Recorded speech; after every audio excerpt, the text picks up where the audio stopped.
तारा एयरको जहाज दुर्घटनामा 16 जनाको शव भेटियो। पानी परेपछि खोजी कार्य केही बेरको लागि स्थगित। 16 जनाको शव भेटियो, अरूको शव सङ्कलन गर्दै सुरक्षाकर्मी। काठमाडौँ महानगरपालिकाका नवनिर्वाचित मेयर बालेन्द्र शाहले गरे पदभार ग्रहण। छुट्टा छुट्टै सवारी दुर्घटनामा परि 9 जनाको मृत्यु।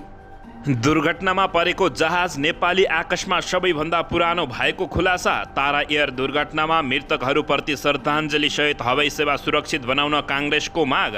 तारा एयर विमान दुर्घटना, गोर्खाका एकै परिवारका 4 जनाको ज्यान गयो, शोकमा डुब्यो गाउँ। काठमाडौँका मेयर शाहको घोषणा, फोहोर व्यवस्थापन नभएसम्म खुसियाली मनाउँदिन र खादा पनि लगाउँदिन। निजगढ विमानस्थलको निर्माण कार्य अगाडि बनाउन सांसदीय समितिको निर्देशन। जहाज दुर्घटनामा मृत्यु भएकाहरूको शव काठमाडौँ ल्याइने। काठमाडौँको लाजिमपाटमा घरको छतबाट खसेर 1 जनाको मृत्यु। त्रियुगा नगरपालिकाको मेयरमा काङ्ग्रेस र उपमेयरमा एमाले विजयी। बजेटले परम्परागत सांस्कृतिक चिरेको छ, अर्थमन्त्री जनार्दन शर्माको भनाई। बजेटको समीक्षा गर्न सत्तारूढ दल गठबन्धनको बैठकको सुरु। बालेन्द्र शाहले नगर कार्यपालिकाको बैठकमा लाइभ गर्ने। आज बिहानैदेखि तारा एयरको खोजी सुरु। बेपत्ता तारा एयरलाइन्सको जहाज खोजिँदै बिहानैदेखि सेना परिचालन। तारा एयरको विमानमा धनुषाका एकै परिवारका 7 जना रहेको पुष्टि। आगामी आर्थिक वर्षको लागि 17 खर्ब 93 अर्ब 83 करोड बजेट। के छ त यसबारे पुरा जानकारी। रेल, जल यातायात र रोपवे सेवा अध्ययन गर्न 6 अर्ब बजेट। एमाले अध्यक्ष केपी शर्मा ओलीको गृहनगरमा परेन नयाँ योजनाको बजेट। पुराना पनि कटाइए। प्रधानमन्त्री देउबाको गृह जिल्लामा बजेट। मेडिकल कलेजदेखि विमानस्थलसम्म। लमजुममा टिप्पर दुर्घटना हुँदा 4 जनाको घटनास्थलमै मृत्यु। माओवादी केन्द्रका अध्यक्ष पुष्पकमल दाहाल प्रचण्डलाई नेता माधव कुमार नेपालको सुझाव। प्रधानमन्त्री बन्न गरेको प्रस्तावबारे भरममा नपर्नुहोस्। घट्यो दूरसञ्चार सेवा शुल्कको दर। इन्टरनेट र मोबाइल सेवा पनि सस्तिने। रक्सीमा बढ्यो कर। बियरमा लिटरमै 30 रुपियाँ अन्तरशुल्क वृद्धि। विदेशबाट फर्किँदा सुन ल्याउनेले कम्तीमा 9,500 तिर्नुपर्ने। 50 ग्रामसम्मको गहना निशुल्क। प्रत्येक परिवारलाई एउटा विद्युतीय चुलो अनुदान दिने सरकारको घोषणा। मलाई अहिले पनि प्रधानमन्त्री बन्न अफर आइरहेको छ, तर म यो गठबन्धन छोड्ने पक्षमा नभएको माओवादी केन्द्रका अध्यक्ष पुष्पकमल दाहाल प्रचण्डको भनाई। अबदेखि वृद्ध भत्ता 68 वर्षमै पाउने सरकारको घोषणा। कर्मचारीको तलब बढ्यो, कति बढ्यो त यसबारे पुरा जानकारी। इन्धनको मूल्य वृद्धि घटाउने सरकारको घोषणा। कक्षा 12 को परीक्षा आजदेखि 4,15,000 परीक्षार्थीहरू सहभागी हुँदै। निकै दुःखद खबर। तारा एयरलाइन्सको विमान दुर्घटनामा सबै यात्रुहरूको शव भेटियो, कोही पनि रहेनन् जिउँदो। अब हेर्नुहोस् पुरा समाचार। दर्शक महानुभावहरू नमस्कार। नेपाली न्युज टिभीको न्युज बुलेटिन खबरमा यहाँहरूलाई हार्दिक स्वागत छ। म पुष्कर ओली सदा चाहिँ आज पनि तपाईँहरूमाझ देश तथा विदेशका महत्त्वपूर्ण समाचार अपडेटका साथ उपस्थित भइसकेको छु। दर्शक महानुभावहरू, तपाईँहरूले हामीलाई कहाँदेखि हेर्दै हुनुहुन्छ नेपाल भए जिल्ला र ठाउँको नाम लेख्नुहोला। यदि विदेशमा हुनुहुन्छ भने आफू रहेको देशको नाम पनि लेख्न नभुल्नुहोला। दर्शक महानुभावहरू, यदि हाम्रो च्यानल नेपाली न्युज टिभीसँग अझै पनि सब्सक्राइब गरेर जोडिनु भएको छैन भने सब्सक्राइब गर्नु होला, साथै सँगै रहेको बेल आइकनलाई दबाउन पनि नभुल्नुहोला। आउनुहोस् दर्शक महानुभावहरू, आजको मुख्य समाचारतर्फ लागौँ। दर्शकबिन, अन्ततः मुस्ताङको थासाङ गाउँपालिका 2 कोबाङको सिरानमा दुर्घटनाग्रस्त तारा एयरमा सवार सबै यात्रुहरूको शव फेला परेपछि नेपाल शोकमग्न भएको छ। फेला परेको शवमध्ये 10 वटा शवलाई तल बेनी जोमसोम सडक खण्डमा पर्ने कोबाङमा झारिएको छ। खराब मौसम र अप्ठ्यारो भूगोलमा उद्धारकर्ताले शव बोकेर झार्नुपर्ने भएकाले समस्या देखिएको छ। शवहरू भिरमा छरिएकाले सङ्कलन गर्न समस्या भएको उद्धारमा खटिएका स्थानीय इन्द्रसिंह शेरचनले बताएका छन्। फेला परेका शवको पहिचान भने भइ नसकेको अवस्था रहेको बताइएको छ। कोबाङ झारिएका शवको प्रहरीले पोस्टमार्टम तथा मुचुल्का बनाउन थालेको छ। दुर्घटनामा चालक दलका 3 सदस्य सहित 22 जना यात्रुको मृत्यु भएको छ। फेला परेका शव मध्ये 10 वटा तल बस्तीमा झारिसकिएको छ। बाँकी ल्याउने क्रम जारी रहेको छ। उद्धारकर्ताले भिरमा बोकेर झार्नुपर्ने भएकाले एकै खेपमा उद्धार सम्भव भएन भने उद्धारमा संलग्न एक सैनिक अधिकारीले भने तल ल्याइएका शवको मुचुल्का तयार पारी शव काठमाडौँ लैजाने योजना भएको जानकारी दिएका छन्। दर्शकबिन, दुर्घटनामा परेको जहाज नेपाली आकाशमा सबैभन्दा पुरानो भएको पुष्टि भएको छ। नेपाली आकाशमा कति वर्ष पुराना जहाज उड्ने होलान् भनेर हामीहरूले सामान्य अनुमान लगाउँदा बढीमा 20 वा 22 पुराना हुन सक्छन् भन्ने लाग्छ। तर 43 वर्ष पुराना जहाज नेपाली आकाशमा हिजो उडिरहेको थियो। आइतबार दुर्घटनामा परेको तारा एयरलाइन्सको जहाज 43 वर्ष पुरानो रहेको थियो।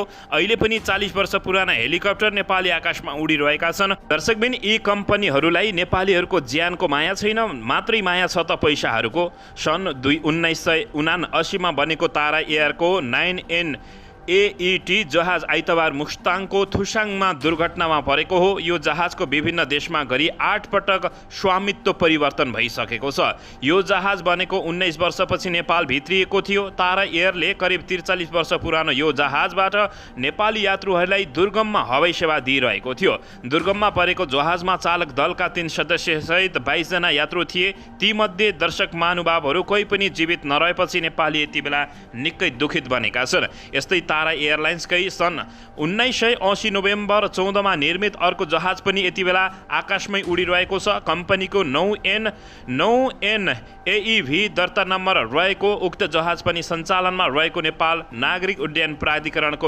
विवरणमा उल्लेख गरिएको छ। दर्शकबिन, यदि तपाईँहरू सच्चा नेपाली हुनुहुन्छ भने यसको बारेमा र यसको विरुद्धमा अवश्य पनि तपाईँहरूले एउटा प्रतिक्रिया दिन नभुल्नुहोला। यो भिडियोलाई लाइक र सेयर गरिदिनुहोला। दर्शकबिन, यसैबीच यता सत्तामै रहेको प्रधानमन्त्री भएको र कैयौं मन्त्रीहरू भएको तारा एयर दुर्घटनाका मृतकहरूप्रति श्रद्धाञ्जली सहित हवाई सेवा सुरक्षित बनाउन काङ्ग्रेसले माग गरेको छ। दर्शक महानुभावहरू, यो माग सुनेर नेपाली जनताहरू अचम्मित परेका छन्। सत्तारूढ दल नेपाली काङ्ग्रेसले हवाई सेवालाई सुरक्षित बनाउन सरकारसँग माग गरेको छ। तारा एयर दुर्घटनाका सन्दर्भमा काङ्ग्रेसका प्रवक्ता डाक्टर प्रकाश शरण महतले विज्ञप्ति जारी गरेर हवाई सेवालाई सुरक्षित बनाउन माग गरेका हुन्।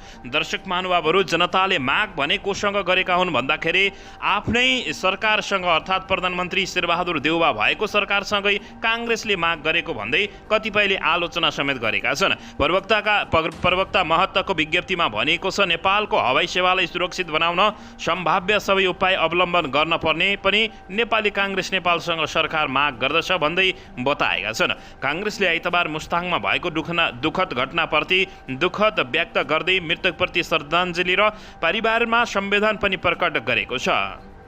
दर्शकबिन, यसैबीच यता काठमाडौँका मेयर बालेन्द्र शाहले घोषणा गर्दै फोहोर व्यवस्थापन नभएसम्म खुसियाली नमनाउने बताएका छन्।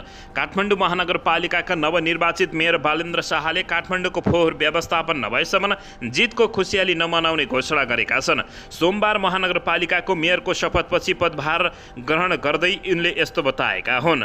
यसैबीच मेयर शाहले काठमाडौँवासीले गरेको पापको भागीदार शीश डोलबासी भइरहेको भन्दै उनीहरू स्वास्थ्य वातावरणमा बस्न पाउने व्यवस्था नभएसम्म सञ्चालनहरूमा सञ्चार माध्यमहरूमा अन्तर्वार्ता र खुसियाली नमनाउने उनले घोषणा गरेका हुन्। हामीले फोहोरको व्यवस्थापन नबनाएसम्म अन्तर्वार्ता खादा माला लगाएर सेलिब्रेसन गर्दैनौँ। हामीले गरेको पापको भागीदार सिस्टोलवासीहरू हुनु भइरहेको छ, विभिन्न रोगबाट ग्रसित हुनुभएको छ, मेयर शाहले भनेका छन्। त्यसैले काठमाडौँ महानगरपालिकाकी नवनिर्वाचित उपमेयर सुनिता डङ्गोलले आगामी 5 वर्षको कार्यकाल काठमाडौँ बासिन्दाको हक हित र सजग जीवनयापनका लागि काम गर्ने प्रतिबद्धता जनाएकी छिन्। उनले व्यक्तिको सफलता र असफलताको पछि भन्दा पनि संस्थालाई विकास गर्ने लक्ष्य राखेको समेत बताएका छन्। आगामी 5 वर्षको कार्यकाल काठमाडौँ बासिन्दाको हक हित र काठमाडौँवासीको जीवन सहज होस् भन्नका लागि हामीले पाइला चालेका हौँ। सोही अनुसार काम हुनेछ। अब हामी सबैले टिमवर्कमा रहेर काम गर्नेछौँ, उपमेयर सुनिता डङ्गोलले बताएका छिन्। काठमाडौँ नगर कार्यपालिकाको बैठक सोमबार अपराह्न 4 बजे बस्ने तय भएको छ। साथै उक्त पहिलो बैठकको प्रत्यक्ष प्रसारण समेत गरिने जानकारी प्राप्त भएको छ।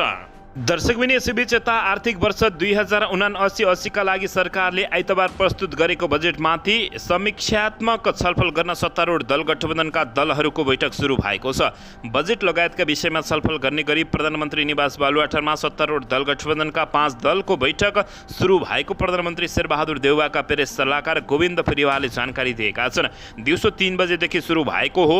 5 दलीय गठबन्धनले गत वैशाख 30 गतेको स्थानीय निर्वाचनमा तालमेल गरेको गरेको थियो। चुनावमा काङ्ग्रेस र नेकपा माओवादी केन्द्रले आफूलाई धोका दिएको भन्दै नेकपा एकीकृत समाजवादी र जनता समाजवादी पार्टीले आरोप लगाउँदै आइरहेको अवस्थामा यति बेला बैठक बसेको जानकारी प्राप्त भएको छ।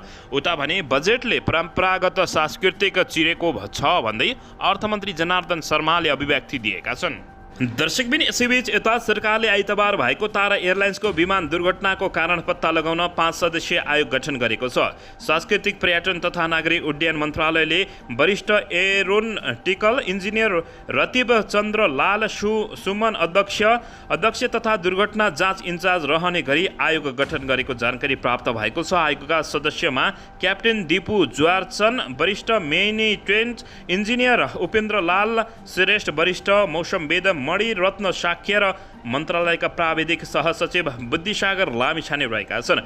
यो समितिलाई दुर्घटनाको कारण पत्ता लगाई भविष्यमा यस्ता घटना दोहोरिन नदिने उपाय सिफारिस गर्न कार्यादेश रहेको मन्त्रालयका सहसचिव होम प्रसाद लुइटेलले जानकारी दिएका छन्। दर्शक महानुभावहरू, आइतबार पोखराबाट जोमसम जाँदै गरेको तारा एयरलाइन्सको ट्विन टार विमान मुस्ताङको मानापाती हिमालको फेदीमा दुर्घटना अवस्थामा फेला परेपछि निकै धेरैको मृत्यु भएको छ। दर्शकबिन यसैबीच आइतबार बिहानदेखि सम्पर्कविहीन तारा एयरको विमानमा धनुषाका एकै परिवारको 7 जना रहेको पुष्टि भएको छ। पोखराबाट जोमसोमको लागि उडेको तारा एयरको विमानमा चालक दलका 3 सदस्य सहित 22 यात्रु सवार रहेका मध्ये धनुषाको मिथिला नगरपालिका 11 लोटा गाउँका 7 जना रहेको पुष्टि भएको छ।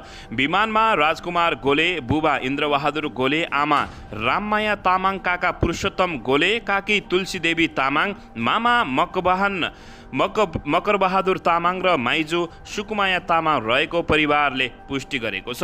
गोले परिवार मुक्तिनाथ दर्शनका लागि विमानबाट जोमसोम जाँदै थिए। विमान बेपत्ता भएको खबरले परिवारमा रोआसी चलेको छ भने गाउँ नै चिन्तित बनेको छ। सम्पर्कविहीन भएको जहाजमा 13 नेपाली, 4 भारतीय, 2 जर्मनी नागरिक र चालक दलका 3 सदस्य सहित 22 जना सवार रहेको जानकारी प्राप्त भएको छ। अहिलेसम्म पनि जहाज नभेटिँदा नेपालीहरू निकै दुःखमा परेका छन्। दर्शकबिन यसैबीच यता हराएको तारा एयरको जहाजमा अमेरिकाबाट फर्केका 2 छोरी रहेको जानकारी प्राप्त भएको छ। पोखराबाट जोमसोमको लागि उडेको तारा एयरको जहाज बेपत्ता भएपछि गोर्खाको शहीद लखन गाउँपालिका 5 को 3 माने गाउँ स्तब्ध बनेको छ। जहाजमा उक्त गाउँका गणेश नारायण श्रेष्ठको परिवारका 4 जना सदस्य सवार रहेका छन्। जहाज बेपत्ता भएको खबरसँगै गाउँपालिकाका अध्यक्ष रमेश बाबु थापा मगर, उपाध्यक्ष इन्दिरा तिवारी, वडाध्यक्ष एम बहादुर राणा श्रेष्ठका आफन्त केशर श्रेष्ठ, स्थानीय विजय पुडा सैनिकको टोली पोखरा पुगेका छन्। टोलीको घटनाको बारेमा राम्ररी बुझेर गाउँवासीलाई गराइएको जानकारी नै आधिकारिक मान्ने भनेर गाउँका बासिन्दा पोखरा जाने टोली सहित सम्पर्क गरिरहेका छन्। सञ्चार माध्यमको समाचारले हामी स्तब्ध भएका छौँ, तर औपचारिक जानकारी हामी गाउँपालिका सहित मात्र लिनेछौँ। स्थानीय राजेश श्रेष्ठले भने उहाँको दुःखद खबर नआओस् भन्ने प्रतीक्षामा छौँ। यदि पुष्टि भइहाले कसरी व्यवस्थापन गर्ने भन्ने तयारी छलफल गरिरहेको समेत उनले बताएका छन्।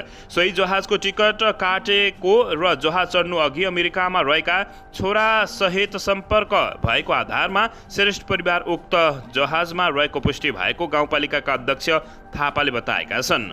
सो विमानमा 52 वर्षका गणेश नारायण श्रेष्ठ, उनकी श्रीमती 48 वर्षीय रश्मि श्रेष्ठ, छोरीहरू 20 वर्षीय रबिना श्रेष्ठ र 23 वर्षकी रोजिना श्रेष्ठ रहेका थिए। अध्ययनको सिलसिलामा अमेरिका गएका छोरीहरू नेपाल आएका बेला सपरिवार मुक्तिनाथ भ्रमणको लागि गएको परिवारजनले जानकारी दिएको छ। दर्शकबिन यसैबीच यता सरकारले आर्थिक वर्ष 2079 र 80 का लागि कुल रु 17 खर्ब 93 अर्ब 83 करोडको बजेट ल्याएको जानकारी दिएको छ। अर्थमन्त्री जनार्दन शर्माका अनुसार बजेटमा चालुतर्फ कुल रु 7 खर्ब 53 अर्ब 40 करोड अर्थात् 42% पुँजीगततर्फ रु 3 खर्ब 80 अर्ब 38 करोड अर्थात् 21.2% र वित्तीय व्यवस्थापनतर्फ रु 2 खर्ब 30 अर्ब 22 करोड करोड अर्थात् 12.8% बराबर रहने गरी प्रावधान गरिएको बताइएको छ। त्यस्तै स्थानीय र प्रदेश सरकारलाई वित्तीय अनुदान हस्तान्तरण रु 4 खर्ब 29 अर्ब 83 करोड अर्थात् 24% बराबरको बजेट प्रावधान गरिएको छ। सरकारले राजस्वबाट रु 12 खर्ब 40 अर्ब 11 करोड बराबर जोहो गर्नेछ।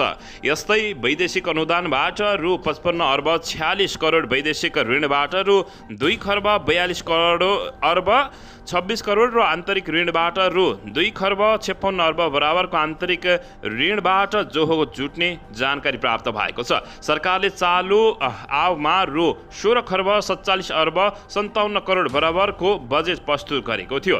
देशमा सङ्घले गर्ने खर्च रु 6 खर्ब 78 अर्ब 61 करोड बराबरको रहेको छ। त्यस्तै पुँजीगत रु 3 खर्ब 74 अर्ब 26 करोड अर्थात् 22.7% बराबर रहेको जानकारी प्राप्त भएको छ। त्यस्तै वित्तीय व्यवस्थातर्फ रु 2 खर्ब 7 अर्ब 97 करोड बराबरको रहेको थियो। त्यस्तै प्रदेश र स्थानीय तहका लागि वित्तीय हस्तान्तरण मार्फत रु 3 खर्ब 86 अर्ब 71 करोड बराबर उपलब्ध गराइएको जानकारी प्राप्त भएको छ। दर्शकबिन यसैबीच यता एमाले अध्यक्ष केपी शर्मा ओलीको गिरिनगरमा नयाँ बजेट र नयाँ योजना नपरेपछि यति बेला एमाले चिन्तित बनेको छ। प्रमुख प्रतिपक्षी दल एमाले अध्यक्ष केपी शर्मा ओलीको गिरिनगर दमक र उनको निर्वाचन क्षेत्रमा यसपटकको बजेट मार्फत नयाँ योजना समेटिन सकेन भने केपी शर्मा ओली सत्तामा हुँदा सरकारले ल्याउने बजेटको वर्चस्वमा रहने दमक यसपटकको बजेटमा भने खासै नसमेटिएको अवस्था रहेको छ। दमकमा नयाँ योजना आउनै सकेन भने अघिल्लो पटक परेका केही योजना कटौती समेत भएको बताइएको छ। दर्शकबिन उता बजेटमा भने प्रधानमन्त्री शेरबहादुर देउवाको गृह जिल्लामा मेडिकल कलेजदेखि विमानस्थलसम्मको योजना परेको छ। सरकारले आगामी आर्थिक वर्ष 2079-80 का लागि बजेट ल्याएको छ। अर्थमन्त्री जनार्दन शर्माले आइतबार संसदमा प्रस्तुत गरेको बजेटमा प्रधानमन्त्री शेरबहादुर देउवाको गृह जिल्ला डडेलधुराका केही योजना पनि समेटिएका छन्। सरकारले डडेलधुरामा मेडिकल कलेज सञ्चालनमा ल्याउने भएको छ। अर्थमन्त्री जनार्दन शर्माले डडेलधुरामा मेडिकल कलेज स्थापनाको प्रक्रिया अगाडि बढाउने बताएका छन्। यसका साथै डडेलधुराको अजमेरुमा विमानस्थल पनि निर्माण हुने भएको बताएको छ। तर बजेट भने खुल्लाइएको छैन। यसअघि नै अजमेरु गाउँपालिका 1 पुइलेकमा विमानस्थल निर्माणको लागि वातावरणीय प्रभाव मूल्याङ्कनसँगै 5 करोड बजेट सुनिश्चित भइसकेको जानकारी प्राप्त भएको छ। तर उता पूर्व प्रधानमन्त्री केपी शर्मा ओलीको गृह जिल्लामा भने बजेट निकै कम विनियोजन र लगभग नपरेको अवस्था समेत बताइएको छ। दर्शकबिन यसैबीच यता लङजुममा टिप्पर दुर्घटना हुँदा 4 जनाको घटनास्थलमै ज्यान गएको छ भने मध्यम नेपाल नगरपालिका 7 कोइले निमा बाचार ख 7781 नम्बरको टिप्पर दुर्घटना हुँदा 4 जनाको मृत्यु भएको हो। निर्माणाधीन मध्य पहाडी लोकमार्ग अन्तर्गत भोरलेटार सडक खण्डमा ढुङ्गा डुवानीका क्रममा दुर्घटना हुँदा चालक सहित 4 जनाको घटनास्थलमै मृत्यु भएको हो। मृत्यु हुनेमा टिप्पर चालक धादिङका 33 वर्षीय आकाश भनिने विनोद घिमिरे, सोही आयोजनाका सुपरभाइजर तनहुका अन्दाजी 45 वर्षीय उत्तम न्युपाने, सोही आयोजनाको जेसीबी अपरेटर गोर्खाका अन्दाजी 24 वर्षीय रविन्द्र सेडाई, टिप्परका चालक सहयोगी सल्यानका अन्दाजी 22 वर्षीय पारस शाह रहेको प्रहरीले जानकारी दिएको छ। शव पोस्टमार्टमका लागि तनहुको दमौली लगिएको प्रहरीले जानकारी दिएको हो। दर्शकबिन यसैबीच यता कक्षा 12 को परीक्षा आज सोमबारदेखि सञ्चालन हुँदैछ। बिहान 8 बजेदेखि देशभर एकैसाथ परीक्षा सञ्चालन हुने राष्ट्रिय परीक्षा बोर्डले जानकारी दिएको छ। बोर्डका अध्यक्ष डाक्टर महाश्रम शर्माका अनुसार आजदेखि सुरु भएको परीक्षा जेठ 25 गतेसम्म चल्ने भएको छ। परीक्षामा करिब 4,15,000 परीक्षार्थी सहभागी हुने जानकारी दिँदै शर्माले भने देशका 1292 केन्द्रमा परीक्षा सञ्चालन हुने जानकारी दिएका छन्। 77 वटै जिल्लाका सबै केन्द्रमा परीक्षा सुरु हुनुभन्दा आधा घण्टा अगाडि अनलाइनबाट प्रश्नपत्र पठाइनेछ। परीक्षा केन्द्रले प्रश्नपत्र फोटोकपी गरेर परीक्षार्थीहरूलाई वितरण गर्ने बताए। दर्शकबिन यसैबीच यता सरकारले स्यानिटरी प्याडको करमा 90% छुट दिने भएको छ। अर्थमन्त्री जनार्दन शर्माले संसदमा बजेट प्रस्तुत गर्दै स्यानिटरी प्याडमा 90% कर छुट गरिने बताएका छन्। त्यस्तै उनले स्यानिटरी प्याडको स्थानीय उत्पादमा प्रोत्साहन गरिने समेत बताएका छन्। स्यानिटरी प्याडको करमा 100% छुटको माग गर्दै युवाले पटक पटक प्रदर्शन गर्दै आएका थिए भने सो मागको यति बेला सम्बोधन गरिएको छ। दर्शकबिन यसैबीच यता भने सरकारले प्रत्येक परिवारलाई एउटा बिजुली चुलो अनुदान दिने घोषणा गरेको छ। संसदमा आइतबार प्रस्तुत आर्थिक वर्ष 2079-80 को बजेट वक्तव्यमा एक परिवारलाई एक विद्युतीय चुलो अनुदान दिने व्यवस्था गरिएको छ। यो कार्यक्रम स्थानीय तह मार्फत लागू हुने बताइएको छ। सर्वसाधारणले आफ्नो गाउँपालिका, नगरपालिका वा महानगरपालिका माध्यमबाट अनुदानको विद्युतीय चुलो प्राप्त गर्न सक्नेछन्। विद्युतको पहुँच बाहिर रहेका घर परिवारका हकमा धुवामुक्त भान्सा अभियान अन्तर्गत सुधारिएको चुलो वितरण गर्ने बताइएको छ। सरकारले भारतबाट आयात गरी उच्च अनुदानमा बिक्री गर्दै आएको खाना पकाउने एलपीजी ग्यासको प्रयोग निरुत्साहित गर्ने नीति अनुरूप बिजुली चुलो र सुधारिएको चुलो प्रबन्धन गर्ने घोषणा गरेको छ। खाना पकाउन बिजुली चुलोको प्रयोगलाई बढुवा दिन बिजुलीमा अनुदान दिने पनि अर्थ मन्त्रालयले जानकारी दिएको छ। बिजुली नभएका ठाउँमा बायोग्यास र सुधारिएको चुलो प्रयोग गर्न प्रोत्साहन गरिने जानकारी प्राप्त भएको छ। दर्शकबिन यसैबीच यता आगामी साउन महिनाबाट 68 वर्ष उमेर पुगेका ज्येष्ठ नागरिकले सामाजिक सुरक्षा भत्ता पाउने भएका छन्। यसअघि 70 वर्ष उमेर पुरा भएका ज्येष्ठ नागरिकले मासिक 4000 रुपियाँ वृद्ध भत्ता पाउँदै आएका थिए। हाल 70 वर्ष माथिको उमेर समूहका नागरिकले ज्येष्ठ नागरिक भत्ता पाउँदै आएकामा यसको दायरा बढाई आगामी आर्थिक वर्षदेखि 68 वर्ष माथिका नागरिकलाई ज्येष्ठ नागरिक भत्ता उपलब्ध गराउने अर्थमन्त्री जनार्दन शर्माले बताएका छन्।